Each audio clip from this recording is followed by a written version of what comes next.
మీరందరూ చూసిరు తెలంగాణ ప్రజలకు సంబంధించిన ప్రజా పరిపాలన అంటే ఏ విధంగా ఉంటుందో మీరు చూస్తూ ఉన్నారు.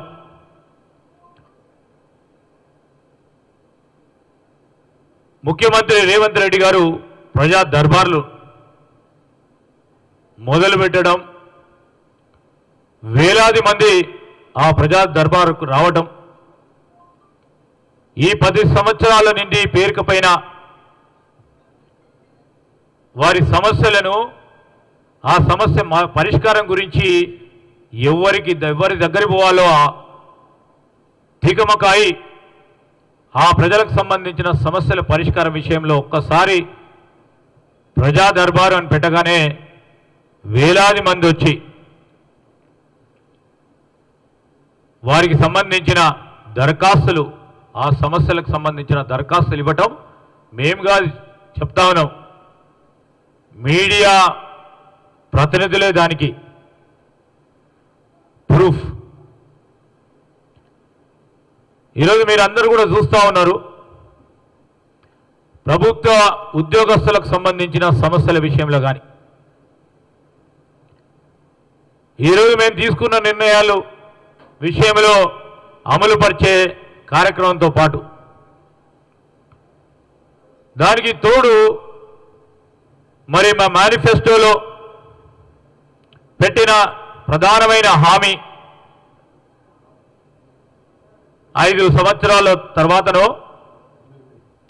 4 సంవత్సరాల తర్వాతనో లేకుంటే కనీసం 1 సంవత్సరం తర్వాతనో టీఆర్ఎస్ పార్టీ వారు కానీ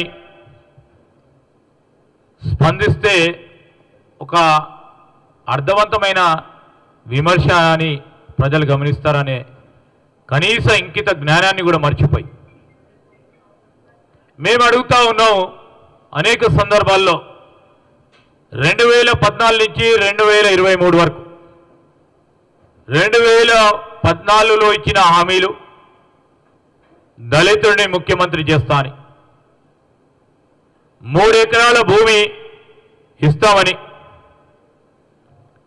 అదేవిధంగా అర్హులందరికీ కూడా డబుల్ బెడ్రూమ్లు ఇస్తామని, ఇంటికో ఉద్యోగం ఇస్తామన్న, అదేవిధంగా ముస్లిం సోదరులకు సోదరిమణులకు 12% రిజర్వేషన్లు కల్పిస్తామని, ఉచిత నిర్బంధ విద్య కేజీ టు పీజీ వరకు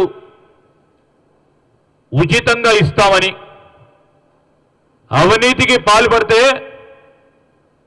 నా కుటుంబ సభ్యులైన జైలు పెడతామని ఆనాడిచ్చి ఉన్న ముఖ్యమంత్రి కేంద్రం నుంచి విభజన చట్ట ప్రకారం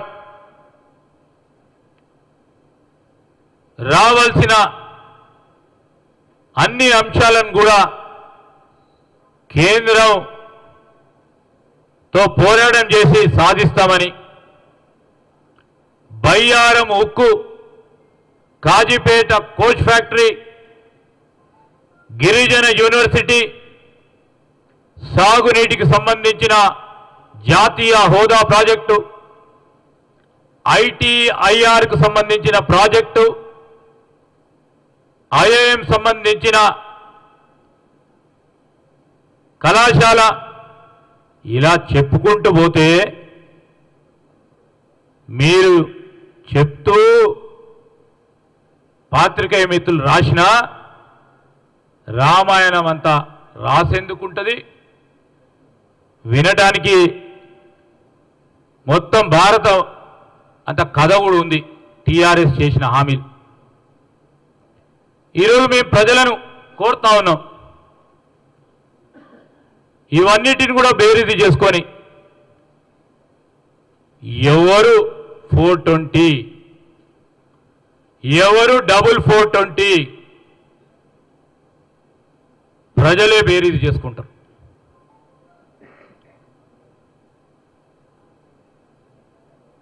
మీరు చెప్పిండ్రు మీ ఎలక్షన్ హామీలో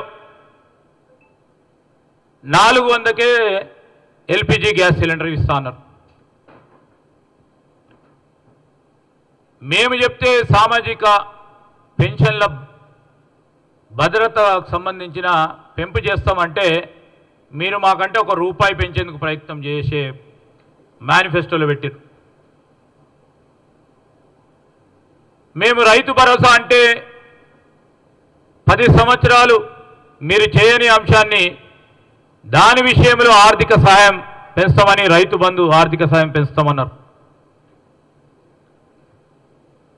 రాష్ట్రంలో మీరు చెప్పింది 93 లక్షల బీపీఎల్ కుటుంబాల్లోకి ప్రతి ఒక్కరికి 5 లక్షల విలువైన జీవిత బీమా పాలసీ ప్రభుత్వ ప్రీమియం కవర్ చేస్తుందని చెప్పింది.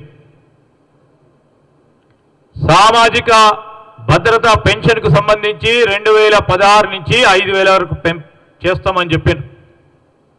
దీన్ని 5 ఏళ్లుగా క్రమంగా పెంచుతామని చెప్పింది. దివ్యాంగులకి 6,016 వరకు పెంచుతామని చెప్పారు. ఆరోగ్య బీమా కవరేజ్ను కూడా పెంచుతామని చెప్పారు.